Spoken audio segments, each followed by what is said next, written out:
والسلام علی رسول اللہ۔ آج کا درس ہے ہمارا اجتہاد۔ تو اجتہاد کا معنی یہاں دیا ہوا ہے، اجتہاد کی تعریف: بذل الفقیہ جہدہ،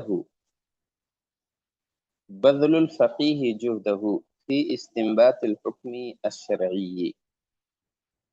فقیہ کا اپنی محنت خرچ کرنا، فقیہ کا محنت خرچ کرنا، محنت کرنا کس میں؟ شرعی حکم کے استنباط میں، فی استنباط الحکم الشرعی، شرعی حکم نکالنے میں، مستنبط کرنے میں فقیہ کا اجتہاد کرنا، محنت کرنا، محنت صرف کرنا، یہ اجتہاد کہلاتا ہے۔ بذل الفقیہ، ہر آدمی کی محنت اجتہاد نہیں ہے، ہر آدمی کی کوشش اجتہاد نہیں ہے، بلکہ فقیہ آدمی جو نصوص پر گہری نظر رکھتا ہو اور دین کا اچھا عالم ہو، وہ اگر استنباط کرتا ہے، حکم شرعی نکالنے کے لیے محنت کرتا ہے، تو اسی کا نام اجتہاد ہے۔ اردو میں جو لکھا ہوا ہے یہاں ترجمہ: شرعی حکم کے استنباط میں فقیہ کا اجتہاد کرنا، تو ٹھیک ہے، یہ تعریف ہو گئی۔ عربی میں تعریف اگر دیکھیں گے تو بذل الفقیہ جہدہ فی استنباط الحکم الشرعی۔ اب مجتہد ہر آدمی ہو جائے گا یا کچھ خاص لوگ اجتہاد کے درجے پہ پہنچیں گے؟ تو کہتے ہیں مجتہد کے کچھ شروط ہیں، ہر آدمی مجتہد نہیں ہو سکتا ہے، ہر آدمی فقیہ نہیں ہو سکتا ہے۔ تو کیا شروط ہیں مجتہد کے؟ جو شرعی حکم نکالتا ہے نصوص کی روشنی میں، دلیلوں کو پرکھتا ہے اور پھر شرعی حکم مستنبط کرتا ہے، تو اس کے شروط کیا ہیں؟ پہلی شرط یہ ہے کہ مجتہد کے پاس اجتہاد کی صلاحیت ہو۔ اب اگر وہ عربی جانتا ہی نہ ہو تو کتنا بھی چرب زبان ہو، ڈگریاں کتنی بھی ہوں عصری، لیکن عربی اگر اسے نہیں معلوم ہے تو اجتہاد کی صلاحیت کہاں ہے اس کے اندر؟ جب نصوص سمجھے گا نہیں، نصوص کو صرف ترجمے سے جانے گا، تو وہ مجتہد نہیں ہو پائے گا، اجتہاد کی صلاحیت نہیں آ سکتی ہے۔ تو اجتہاد کی صلاحیت ہونی چاہیے۔ اچھا، دوسری شرط یہ ہے کہ مجتہد ادلہ شرعیہ کا جانکار بھی ہو، دلیلیں اس کے سامنے ہوں، شرعی دلیلیں، اور ان کی پوری تفصیلات اسے معلوم ہو۔ تیسری شرط یہ ہے کہ اصول حدیث میں صحیح، ضعیف وغیرہ کی جانکاری رکھتا ہو۔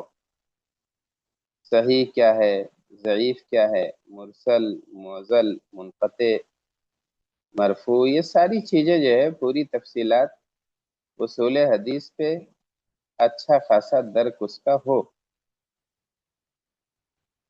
اچھا، چوتھی شرط یہ ہے کہ اصول فقہ میں بھی جانکاری ہو، اصول حدیث کا بھی ماہر ہو اور اصول فقہ کا بھی جانکار ہو۔ اصول فقہ میں ہم لوگ جیسے ابھی پڑھے ہیں مختصراً کچھ چیزیں، تو اس میں یہ جو تفصیلات ہیں اس کا بھی جانکار ہو، ناسخ منسوخ جانتا ہو، عام و خاص پر نظر ہو، مطلق اور مقید کی تفصیلات سمجھتا ہو، مجمل کیا ہے، مبین کیا ہے، یہ سب جانتا ہو۔ تو معلوم یہ ہوا مختصراً کہ اصول فقہ کا جانکار ہو، اصول حدیث کا جانکار ہو، مجتہد ادلہ شرعیہ کا جانکار ہو، اور اجتہاد کی اس کے اندر صلاحیت موجود ہو۔ تو یہ شرطیں ہیں مجتہد کے اندر، یہ 4 شرطیں پائی جانی ضروری ہے: اصول حدیث، اصول فقہ، اور شرعی ادلہ کی جانکاری، اور پھر اجتہاد کی صلاحیت۔ اجتہاد کی دلیل کیا ہے؟ شریعت میں اختیار کیسے مل گیا کسی کو کہ اجتہاد کرے، اپنی ثواب دید سے فیصلہ کرے اور کوئی مسئلہ نکالے اور امت کو بتائے کہ یہ واجب ہے، یہ حرام ہے، یہ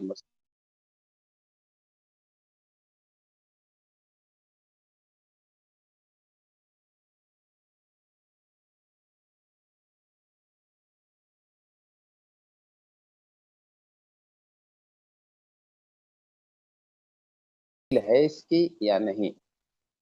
تو کہتے ہیں دلیل ہے۔ معاذ ابن جبل رضی اللہ عنہ نے یمن جاتے ہوئے نبی صلی اللہ علیہ وسلم سے کہا تھا، بلکہ نبی صلی اللہ علیہ وسلم نے ان سے کہا تھا، نبی صلی اللہ علیہ وسلم نے ان سے پوچھا تھا، کہا جا رہے ہو اہل کتاب کے بیچ میں، تیاری ہے اچھی خاصی، وہاں جاؤ گے بہت سے مسائل آئیں گے، تو مجھ سے دور ہو، میری ملاقات تم سے جلدی نہیں ہوگی، یمن جا رہے ہو، تو جب کوئی مسئلہ سامنے آئے گا تو کیسے فیصلہ کرو گے؟ تو کہا کہ قرآن سے فیصلہ کروں گا، وہاں نہیں ملے گا تو حدیث دیکھوں گا، اور اگر ان دونوں مصادر میں کوئی دلیل نہیں پاؤں گا تب اجتہاد کروں گا۔ اجتہد رائی، اجتہد رائی، میں اجتہاد کروں گا اپنی رائے سے، یعنی قرآن اور حدیث کی روشنی میں اجتہاد کروں گا۔ تو آپ صلی اللہ علیہ وسلم نے انہیں منع نہیں کیا تھا۔ معلوم یہ ہوا کہ اجتہاد جائز ہے اور اجتہاد کی دلیل موجود ہے۔ صحابہ کرام اجتہاد کرتے تھے، علماء کرام اجتہاد کرتے تھے۔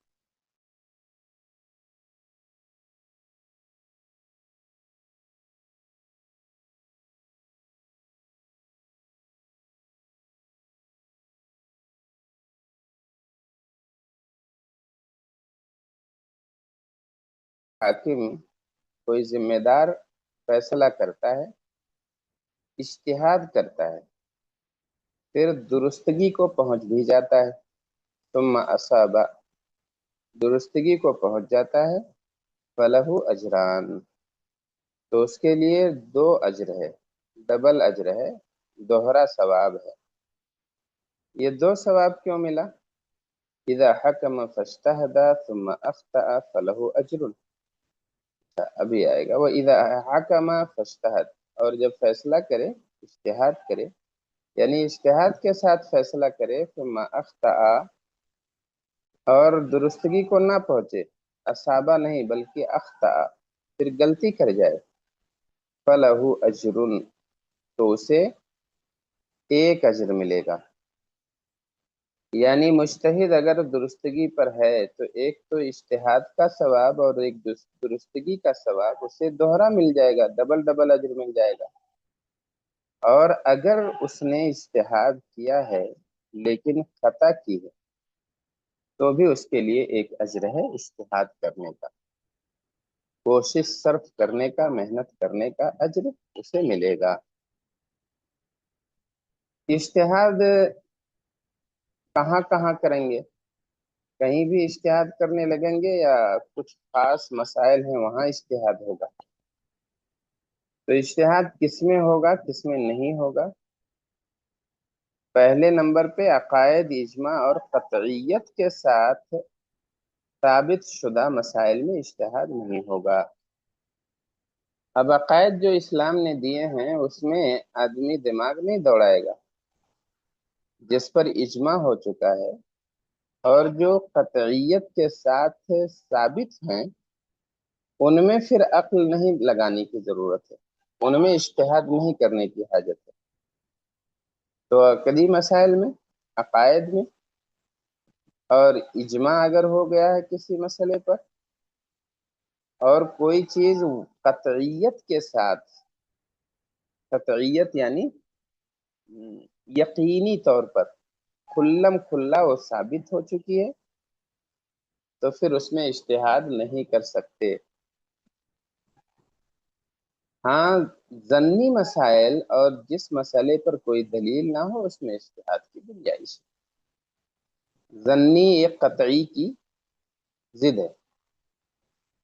ضمنی مسائل میں جس میں احتمال ہو سکتا ہے، یہ بھی مطلب ہو سکتا ہے وہ بھی مطلب نکل سکتا ہے، تو وہ ضمنی مسئلہ ہے۔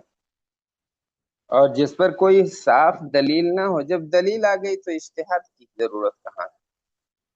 اگر اللہ کا فرمان آ گیا، نبی کا بیان آ گیا، تب پھر ہماری سوچ کا دروازہ بند ہو جاتا ہے، پھر اس پہ اجتہاد نہیں کریں گے۔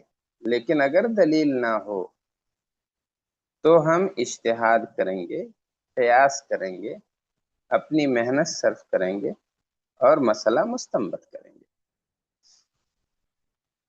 تو سمجھ میں آیا کہاں نہیں کرنا ہے اور کہاں کرنا ہے۔ جہاں دلیل ہے وہاں نہیں کرنی، جس پہ دلیل نہیں ہے اس پہ اجتہاد کریں گے۔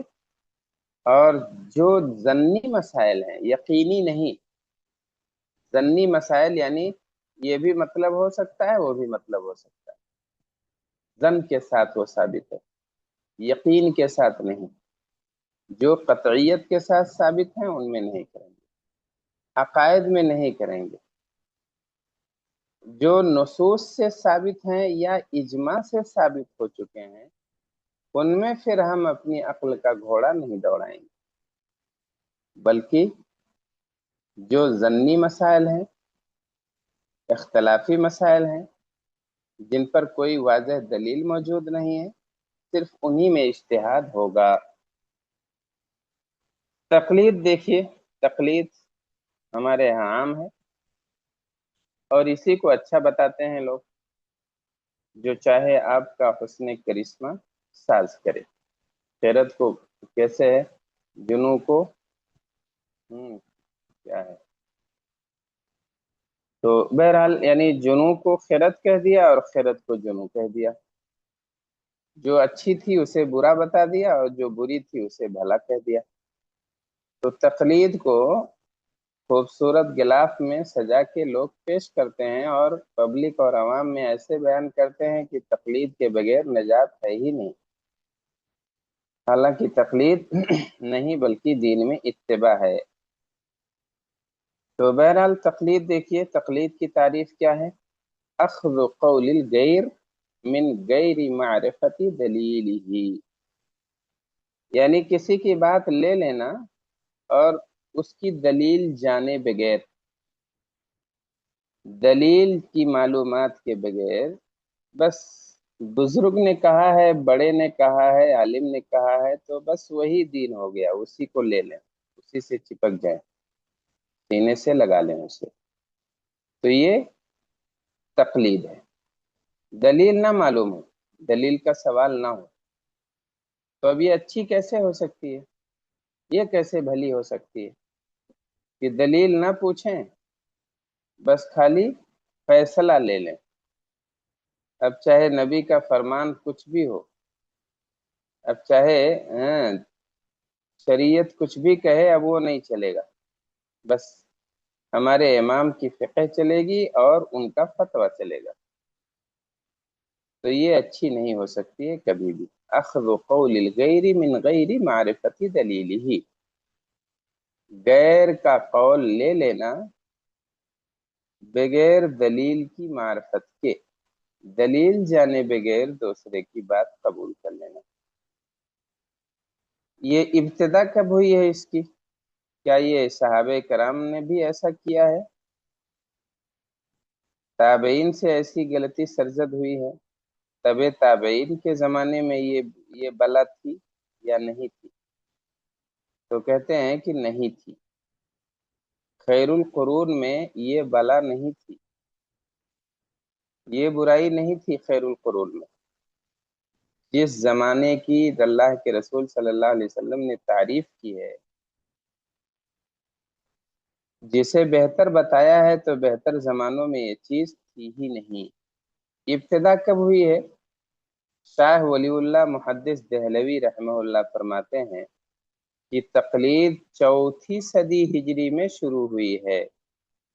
چوتھی صدی ہجری یعنی لگ بھگ 300 سال کے بعد، نبی صلی اللہ علیہ وسلم کے 300 سال بعد، 3 صدیاں گزرنے کے بعد۔ تو یہ چوتھی صدی ہجری میں شروع ہوئی ہے اور اس سے پہلے تقلید نہیں تھی۔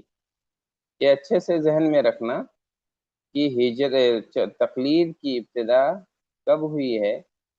تو شاہ ولی اللہ محدث دہلوی رحمہ اللہ کہتے ہیں چوتھی صدی ہجری میں شروعات ہوئی ہے، اس سے پہلے تقلید نہیں تھی، جیسا کہ انہوں نے فرمایا ہے کہ اعلم ان الناس كانوا قبل المئة الرابعة غير مجمعين على التقليد الخالص لمذهب بعينه۔ آپ لوگ جان لو کہ لوگ چوتھی صدی ہجری سے پہلے کسی خاص مذہب کے لیے تقلید پر متفق نہیں تھے، کسی خاص مسلک یا کسی خاص مذہب کے لیے تقلید نہیں تھی چوتھی صدی ہجری سے پہلے تک۔ تو یہ جو نئی بلا آئی ہے امت میں، اس کا حکم کیا ہے؟ کر سکتے ہیں کہ نہیں کر سکتے ہیں؟ تو تقلید صاف لفظوں میں یہ ہے کہ نہیں کر سکتے ہیں۔ اگر یہاں انہوں نے تھوڑی سی تفصیل دی ہے، دیکھیے، دینی مسئلہ کسی عالم سے پوچھنے اور اس کے فتوے پر عمل کرنے کو تقلید کہتے ہیں، تو یہ جائز ہے۔ تو یہ تقلید کہاں ہے؟ یہ تو پھر اتباع ہے۔ اگر کسی عالم سے کوئی دینی مسئلہ پوچھے آدمی اور دلیل کی روشنی میں پوچھے تو وہ اتباع ہے اور یہ جائز ہے، کیونکہ جب عالم دلیل سے جواب دیتا ہے اور سائل اسے قبول کرتا ہے تو حقیقت میں وہ اتباع ہے، تو تقلید ہے ہی نہیں۔ اس لیے تقلید کا نام میرے خیال سے لینا نہیں چاہیے۔ تقلید یہ نہیں ہے کہ آپ دلیل کی روشنی میں کسی عالم سے کہیں کہ آپ مجھے قرآن و حدیث کی روشنی میں یہ مسئلہ بتا دیجئے، اور وہ عالم بتا دے اور آپ اس پر عمل کریں، تو یہ عالم کی بات پہ عمل نہیں ہوا، بلکہ عالم نے رہنمائی کر دی ہے اور قرآن اور حدیث پر عمل ہوا۔ یہ عالم کی پیروی یا عالم کی تقلید نہیں ہے، بلکہ قرآن اور حدیث کی اتباع ہے۔ تو قرآن اور حدیث کی اتباع یہ تقلید نہیں ہے۔ دلیل کی روشنی میں کسی عالم کی بات کو قبول کر لینا یہ اتباع کہلاتا ہے۔ اللہ تعالیٰ نے قرآن میں اہل علم سے سوال کرنے کا حکم دیا ہے، فرمایا کہا فَاسْأَلُوا أَهْلَ الذِّكْرِ إِن كُنتُمْ لَا تَعْلَمُونَ، پوچھ لیا کرو اہل ذکر سے، اہل ذکر یعنی علماء سے، جاننے والوں سے، اگر تم جانتے نہیں ہو تب، تمہیں نہیں معلوم ہے تو علماء سے سوال کر لو اور دلیل کی روشنی میں پوچھو، قرآن اور حدیث کی روشنی میں سوال کرو۔ اب کہہ رہے ہیں لیکن اگر نبی کے قول و فعل کے خلاف کسی عالم کی بات ماننے کو تقلید اگر کہیں تو یہ حرام ہے۔ نبی کے قول و فعل کے خلاف یعنی دلیل کے خلاف کسی عالم کی بات اگر کوئی مانے گا تو یہ تو واضح طور پر سب کو معلوم ہے یہ حرام ہے، کیونکہ جن اماموں کی تقلید کی جاتی ہے وہ خود اس سے منع کرتے ہیں۔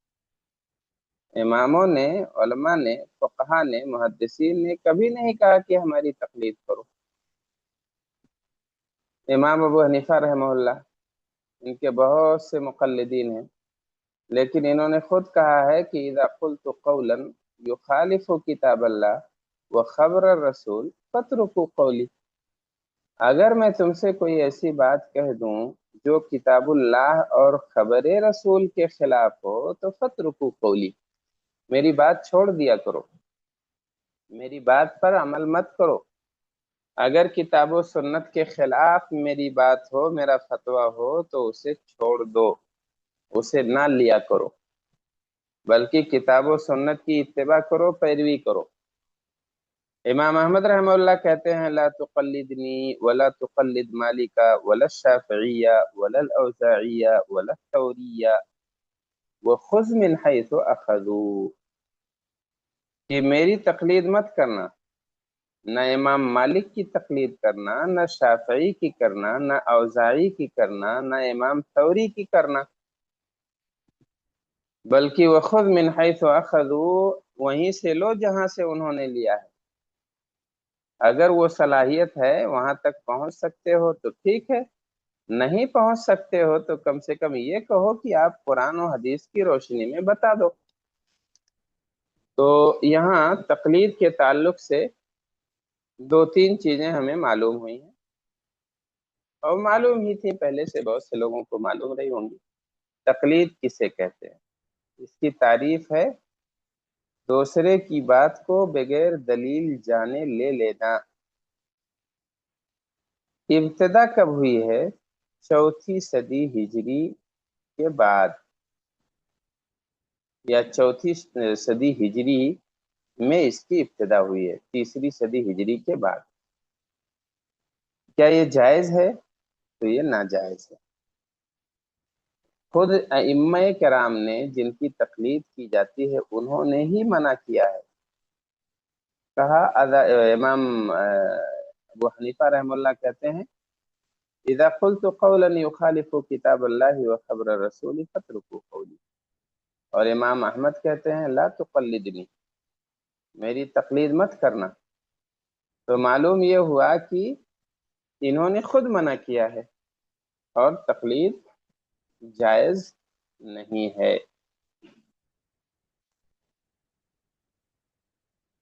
اچھا، اب آگے ایک اور آخری مسئلہ، آج آخری گھنٹی ہے۔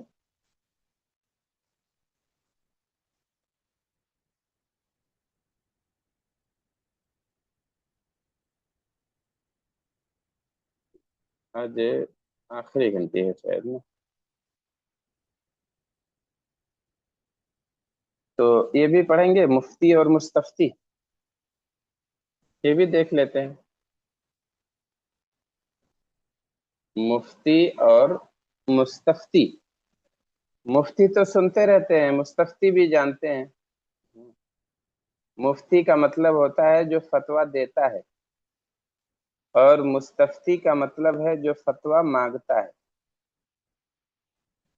افتاء فتویٰ دینا، اور استفتاء فتویٰ مانگنا۔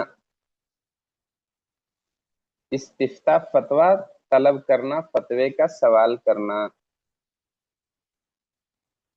مفتی کے کچھ آداب ہیں اور مستفتی کے بھی کچھ آداب ہیں، بس اتنی سی بات ہے پورے صفحے میں۔ مفتی کون ہے، مستفتی کون ہے،